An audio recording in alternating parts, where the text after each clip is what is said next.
umum sekali. Kita jadi kan yang paling krusial dia mengatakan soal hukum acara itu ya, hukum acara lama. Nah ini ada satu hal yang ingin saya sampaikan ya. Jadi begini, mereka mengatakan seharusnya pakai KUHP yang lama kan begitu. Tetapi secara faktual kami mendapatkan satu fakta yang sangat kicking, sangat menukik, bahwa mereka sendiri menggunakan KUHP yang baru dalam surat penangkapan dan penahanan. Saya bisa tunjukkan ya. Nih. Jadi justru mereka, makanya kita menanggapinya menggunakan KUHP yang baru. Nih. Surat perintah penahanan. Nih. Ya.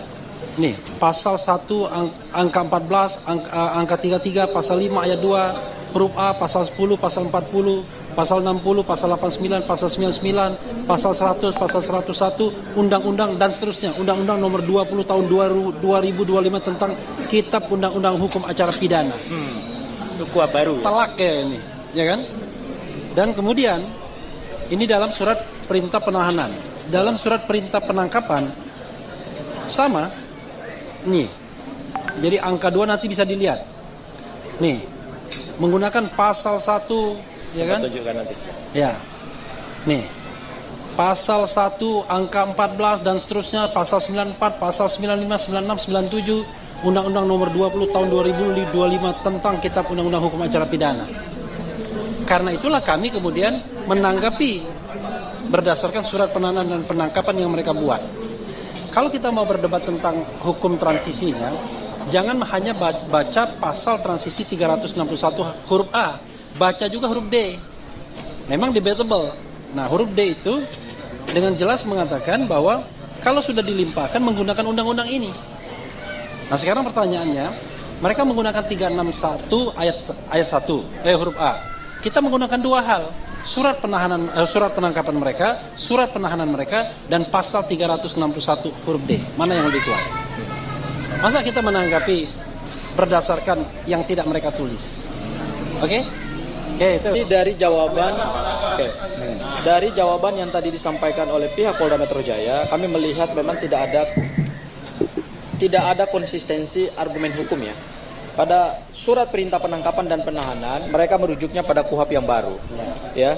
Tetapi pada saat mereka menyampaikan jawaban untuk menanggapi permohonan kami, mereka justru melarikan kepada pasal 361 asas transistoir, yaitu asas transisi hukum, bahwa dalil-dalil pemohon itu dianggap tidak tepat karena kami merujuknya pada KUHP yang baru. Sementara jawaban mereka hari ini adalah mereka mengembalikan penangkapan dan penahanan itu pada KUHP yang lama. Ini menunjukkan tidak konsisten ini penegakan hukum oleh Polda Metro Jaya. Bukan kacau ya, kalau ini kacau juga nih. Surat perintah penangkapan dan penahanan, rujukan hukumnya adalah pada KUHP yang baru. Kenapa hari ini, nanti itu akan kami sampaikan di dalam replik kami, yaitu adalah tanggapan kami terhadap jawaban dari pemohon. Kenapa pada saat mereka menerbitkan surat perintah penangkapan dan penahanan, mereka merujuknya pada KUHP yang baru. Tetapi pada saat mereka menyampaikan jawaban dalam menanggapi pokok permohonan kami, mereka merujuknya kepada KUHP yang lama. Nah, ini tentu yang akan menjadi bahan kami untuk menyampaikan replik ya, Bang Refli ya. Dan tentu kami akan serahkan kepada majelis hakim, kepada hakim tunggal, hakim tunggal pra peradilan. Akhirnya, Dreaminasi Dance 2.0 Mini sudah dirilis secara resmi oleh ByteDance di tanggal 15. Untuk menilai apakah konsistensi penerapan hukum formil oleh Polda Metro Jaya ini seperti apa ya, sesuai nggak dengan aturan hukum yang berlaku hari ini. Mungkin itu saya tambahkan dari selain itu ya, saya bacakan pasal 361 huruf D. Dalam hal perkara tindak pidana yang sudah dilimpahkan ke pengadilan tetapi proses pemeriksaan terdakwa belum dimulai, faktanya segitu ya, perkara diperiksa, diadili dan diputus berdasarkan ketentuan dalam undang-undang ini. Ada juga itu. Artinya ya, kalau kita mau berdebat soal ketidakpastian hukum, itu adalah satu hal ya. Jadi ada pasal 361 huruf A, ada pasal 361 huruf D. Oke, itu adalah sesuatu yang debatable, yang memungkinkan terjadinya yang namanya legal uncertainty, dan itu bisa diselesaikan di Mahkamah Konstitusi sesungguhnya. Tetapi secara faktual surat penangkapan dan penahanan mereka menggunakan KUHP yang baru. Nah, itu yang tidak bisa didinai oleh mereka. Bahkan mereka menyebutkan pasal-pasalnya. Pasal 95, pasal 93 dan lain sebagainya, itu adalah pasal-pasal soal terkaitan dengan penangkapan. Jelas. Oke, ada lagi nggak?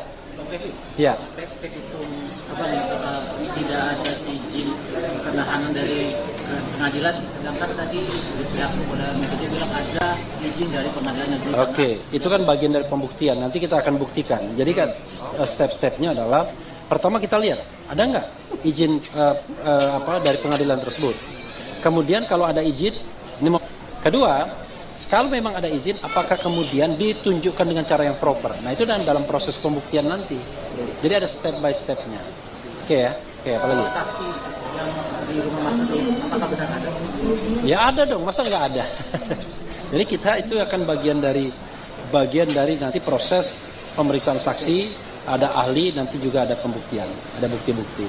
Ya, Bang Refli, saya tambahkan lagi soal jawaban dari termohon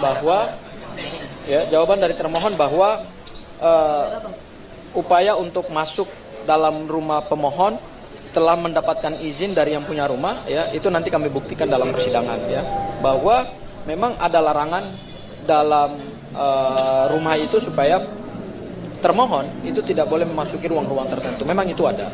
Jadi kami melihat bahwa jawaban tadi ya masih umum, masih datar-datar saja.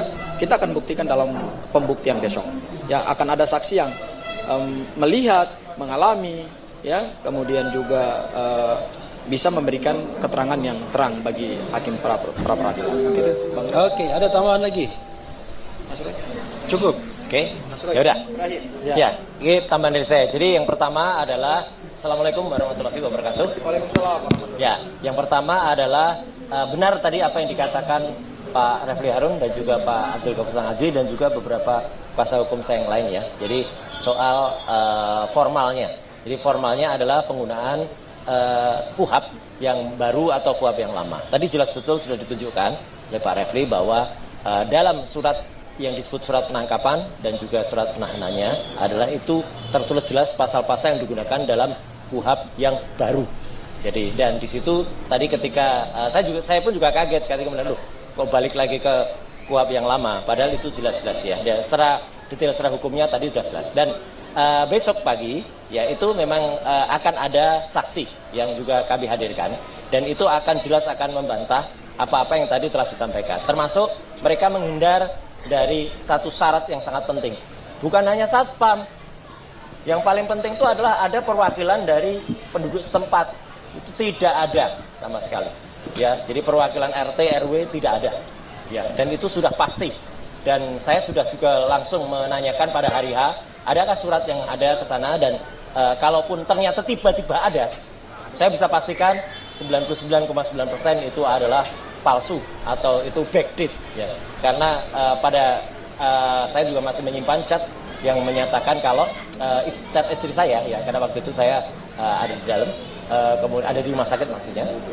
Ketika istri saya menanyakan apakah ada yang hal teknis, tidak bisa kita bocorkan sekarang ya, tapi besok akan kita bocorkan. Jadi alhamdulillah juga itu yang ingin saya sampaikan dan satu kata saja ya.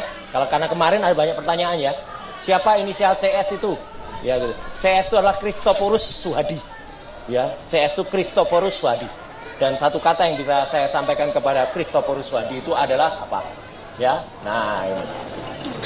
Katanya lawyer profesional. Malu, Bro. Ya gitu. Malu dia harusnya datang ke situ kemudian tidak tidak ngerti aturan dan lain sebagainya.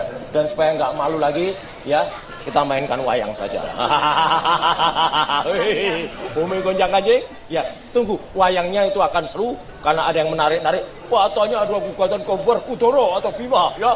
Wah, Bima dan Werkudara. Nanti akan kita saksikan dalam pra-peradilan selanjutnya. Sekian, terima kasih. Assalamualaikum warahmatullahi wabarakatuh. Waalaikumsalam warahmatullahi wabarakatuh.